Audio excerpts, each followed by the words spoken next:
They don't speak to be understood. They speak to control what you feel. The loud ones, the dramatic, the reactive, they think power comes from volume.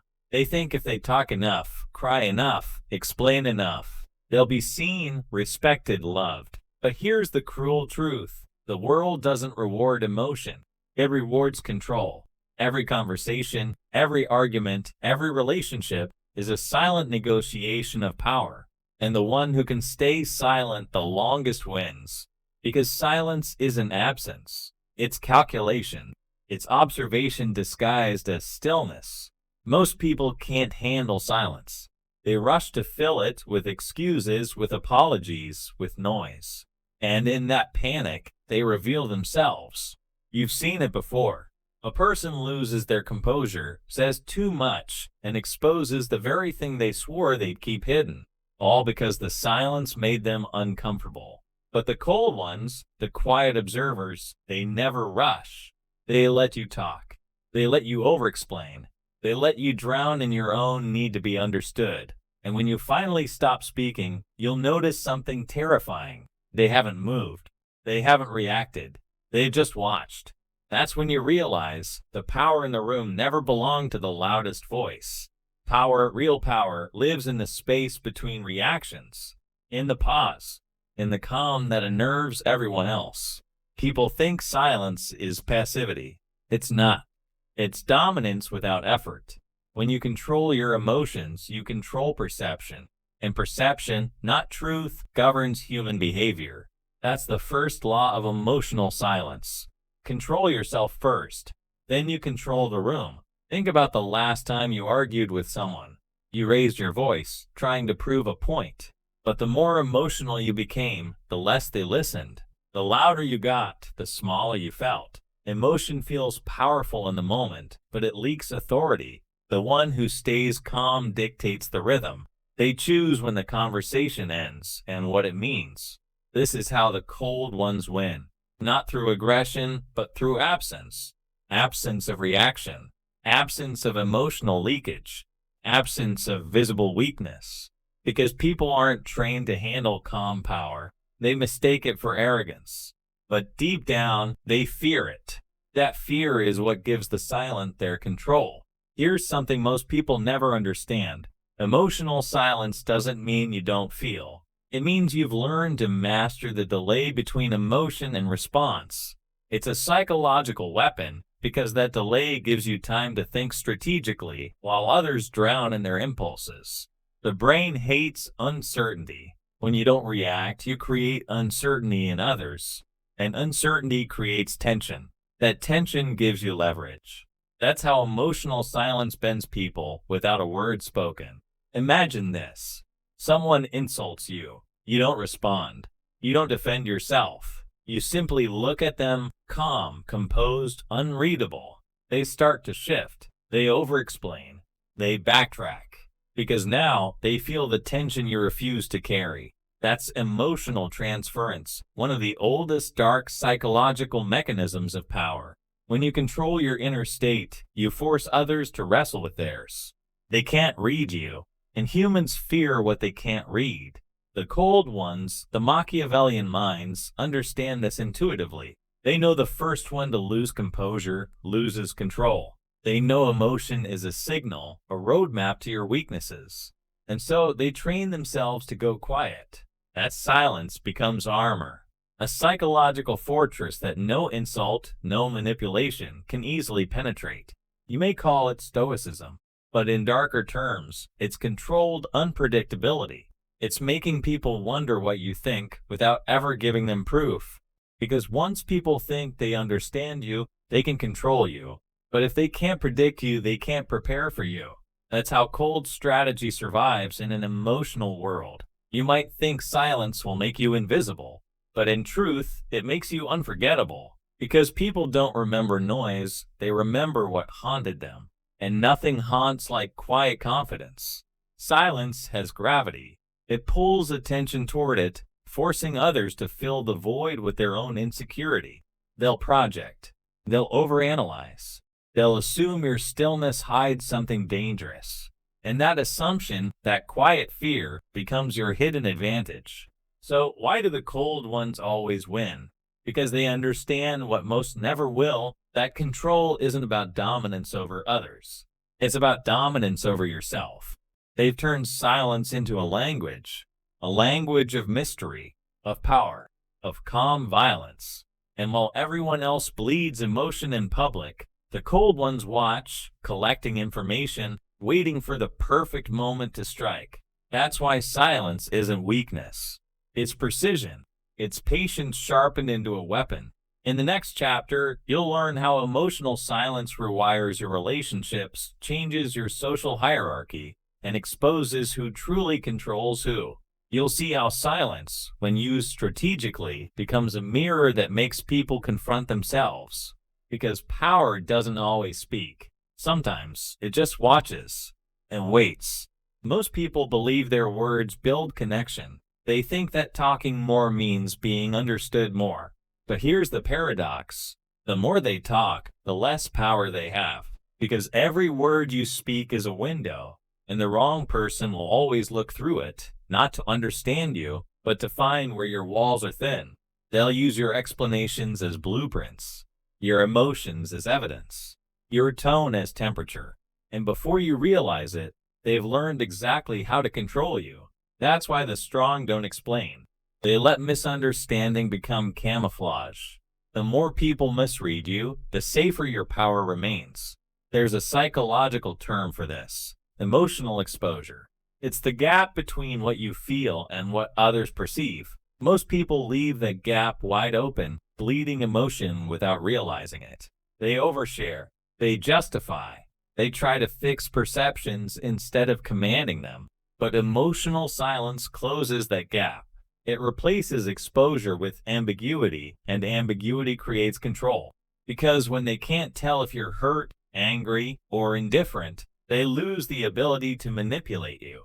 You don't just silence them, you dismantle their leverage. The human mind can't tolerate uncertainty. It seeks closure, clarity, a clear reaction to feed on. And when you don't give it, people spiral into self-doubt. They start questioning what they did wrong, what you're thinking, whether you even care. That confusion, that psychological fog, is what the Machiavellians use to regain dominance. They understand. The less you reveal, the more others reveal themselves. Here's what they don't tell you about manipulation. It rarely looks like force. It looks like comfort. The manipulator creates an illusion of emotional safety, so you lower your guard. They make you talk. They make you explain. They make you bleed trust, one sentence at a time. Then they start collecting your habits, your insecurities, your emotional buttons.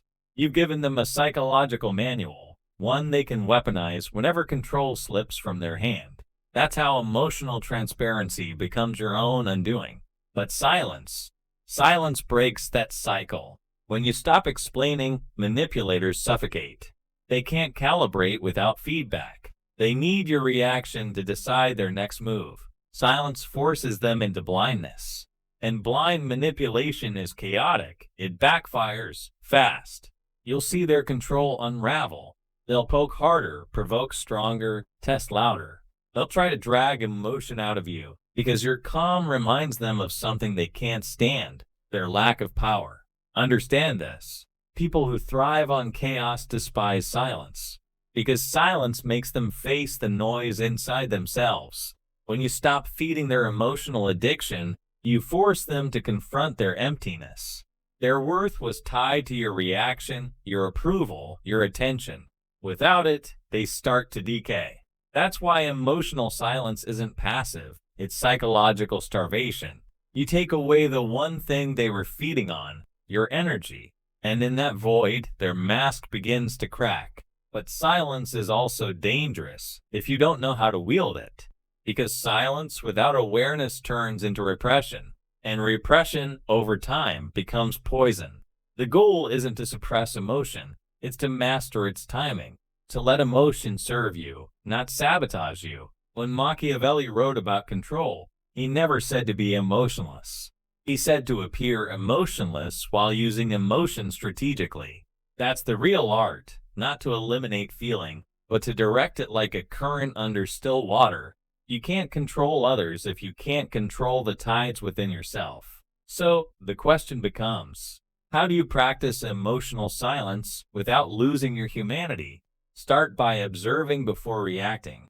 Let every insult, every argument, every manipulation pass through a mental filter. Ask yourself, is this an attack to be defended or bait to be ignored? Because not every battle deserves blood. Some only deserve silence. The powerful ones don't engage every provocation. They conserve energy, choosing only the conflicts that matter. That's what Machiavelli meant when he said, "A prince must learn to be both fox and lion. The lion fights when needed. The fox avoids traps by seeing them before they're set." And silence, that's the fox's gift. When you learn to control that instinct, the one that screams to defend, explain, or prove, you enter a different league of power. Because now you no longer respond to emotion, you observe it. You see every outburst, every guilt trip, every manipulation as data. They're not attacks anymore. They're patterns. And when you see patterns, you stop reacting. You start predicting. Prediction is the root of control, and silence is what makes prediction possible. Here's the cruel irony. The cold ones, the emotionally silent, they're often misunderstood as heartless. But in truth, they feel deeply. They just refuse to let those feelings drive the vehicle. Emotion becomes their compass, not their steering wheel, because they've learned. You don't drown by feeling. You drown by reacting. And when everyone else is drowning in noise, the cold ones float quietly, effortlessly above the chaos. In the next part, we'll dissect the psychological mechanisms behind emotional silence, how it rewires the nervous system, confuses manipulators, and flips power dynamics in relationships. You'll see how silence isn't just a tactic. It's an entire system of psychological control. Because in the game of human behavior, words are the bait, but silence is the trap. Power is not taken. It's absorbed quietly, invisibly, through the gaps other people leave open. Those gaps are emotional. Every outburst, every need for validation, every nervous explanation. It's a crack in the wall. And the silent ones, they don't need to break through. They just wait.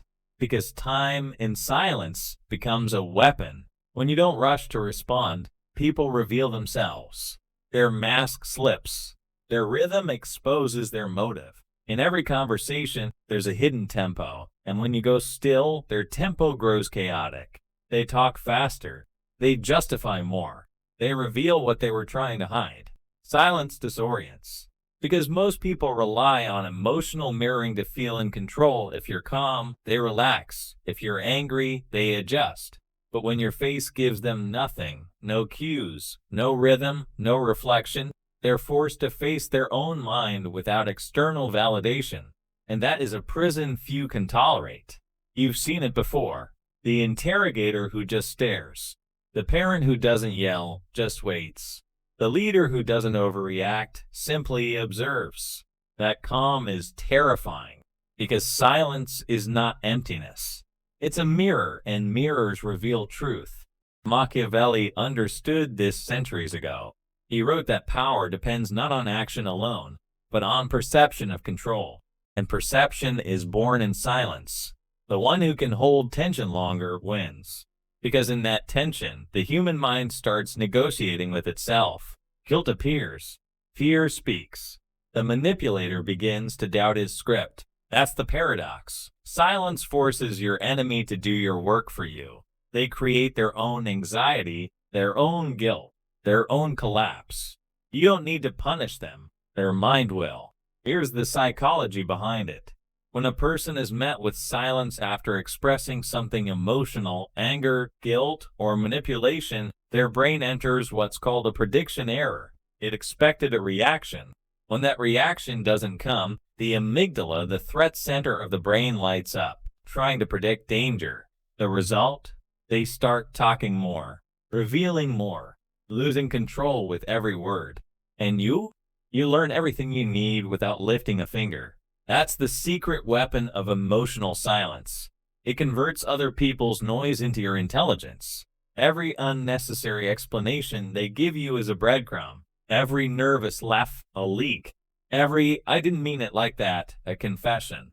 They think your silence is ignorance, but it's actually data collection. Now, imagine using that in relationships, in business, in politics, in negotiation. The silent one always appears unbothered, unbreakable, unpredictable. And unpredictability is psychological dominance. People fear what they can't read. And when they can't read you, they respect you or they retreat. Either outcome serves your control, but silence must be directed. Unfocused silence becomes apathy, and apathy signals weakness. Strategic silence, however, is precise. You use it at the peak of tension. You deploy it when words would betray your advantage.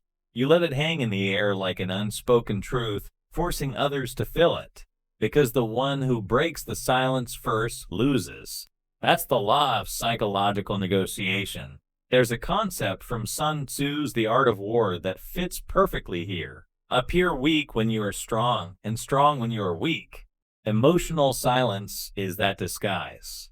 You may be analyzing, burning inside, calculating, but they see calm. And calmness under tension looks like power. It triggers something ancient in the human psyche, our instinct to follow the one who doesn't flinch. This is why coldness commands. Not because it's cruel, but because it's consistent.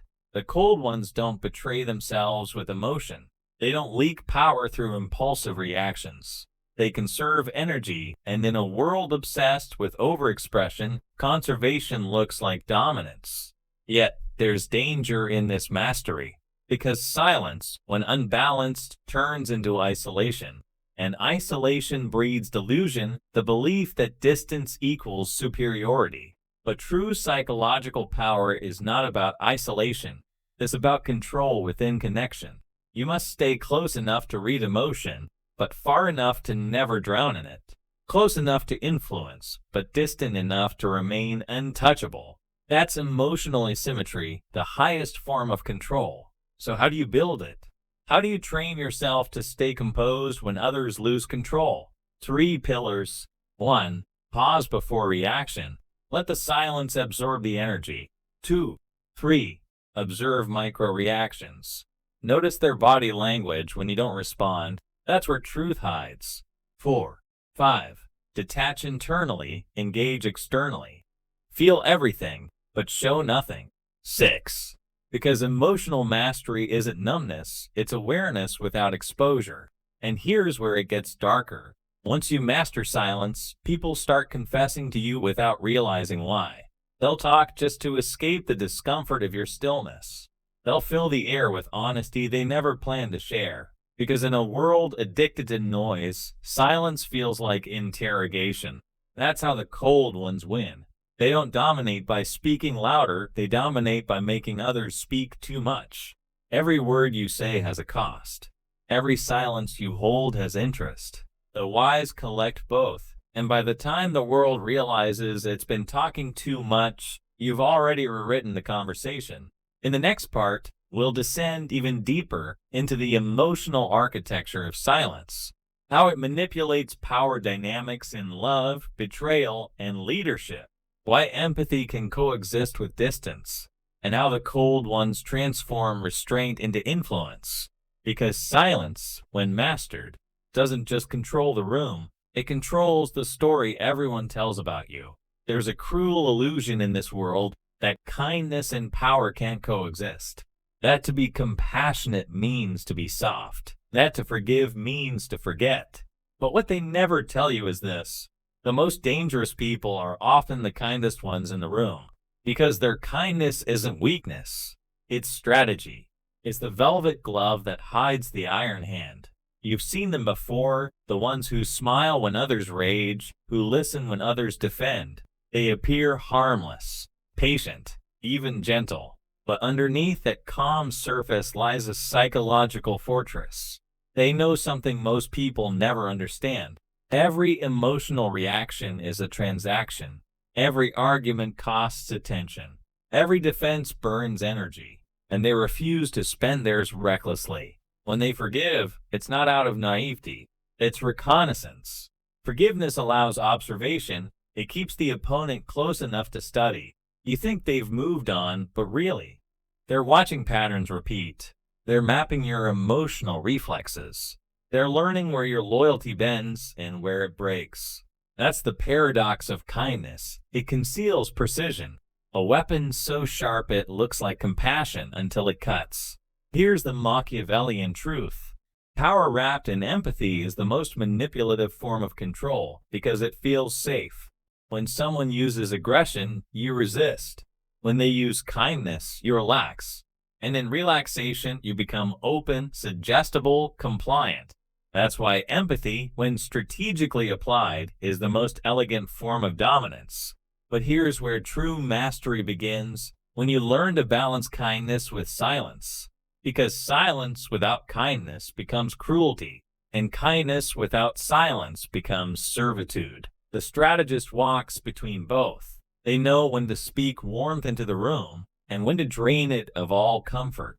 They shift the emotional temperature with surgical precision because whoever controls the atmosphere controls the mind. Most people don't understand how environments shape behavior. They think power lies in words, in orders, in gestures, but lies in emotional climate. If your presence makes others uncertain, they overcompensate. If it makes them comfortable, they reveal truth. If it makes them both, they get addicted. That's what the cold ones master, psychological weather. They turn silence into fog and warmth into sunlight, both tools, both deliberate. And here's the twisted truth. Manipulators fear those who can be kind without attachment, because attachment is where their hooks find purchase. Once you detach, not with anger, but with peace, you become untouchable. They'll try to provoke you, test you, guilt you into breaking your calm, because your composure reminds them of their lack of control. When you no longer seek validation, their power disintegrates. That's when they call you cold. That's when they say you've changed. But the truth is, you've simply stopped negotiating with emotional thieves. Psychologically, detachment is not the absence of emotion. It's the refusal to be governed by it. It's what the Stoics called apatheia, not apathy, but disciplined serenity, a state where nothing external dictates your internal equilibrium. It's not about not feeling. It's about choosing what deserves to be felt. That's the highest form of control, self-control disguised as indifference. There's a moment that defines this transformation. It's not when you win an argument. It's when you no longer need to. It's when someone disrespects you and you don't even feel the pull to respond. It's when someone ghosts you and your peace doesn't flinch. It's when silence feels heavier than explanation and you let it stand. Because silence doesn't need witnesses. It's not performance, it's power purifying of noise. And this is where many lose their way. They try to imitate coldness, thinking it's about emotional suppression. But forced indifference is brittle, it cracks under pressure. True coldness is not emotional death. It's emotional command. It's the art of remaining human, but unconsumed. To feel everything deeply, yet remain untouched by what is shallow. Because when you stop overreacting to what's beneath you, you start rising toward what actually deserves your mind. Let's talk about relationships, the arena where silence and kindness collide most violently. When you stop chasing closure, people panic. When you stop explaining your worth, they start imagining it. That imagination, that gap of uncertainty, becomes your new leverage. Because people don't crave clarity, they crave control. And when you stop feeding them answers, they lose control of the story of you of themselves. That's why they'll provoke you after you go silent. They need a reaction to confirm their importance. Don't give it to them. Let the silence become their mirror, a reflection of their own emptiness. In that stillness, you'll notice something profound. The noise of others begins to sound desperate. You start seeing their manipulation not as power, but as panic. You begin to realize those who control others emotionally are rarely in control of themselves. Their dominance is performance. Their cruelty is compensation. Their aggression is fear disguised as superiority. And once you see that you can't unsee it, that's when silence becomes more than a tactic. It becomes identity. You start moving differently. speaking less but meaning more, reacting slower but seeing clearer, and they feel it. Your quiet confidence unsettles them because it reminds them that the power they thought they had over you was borrowed. Soon, people will call you mysterious. They'll project meaning into your pauses.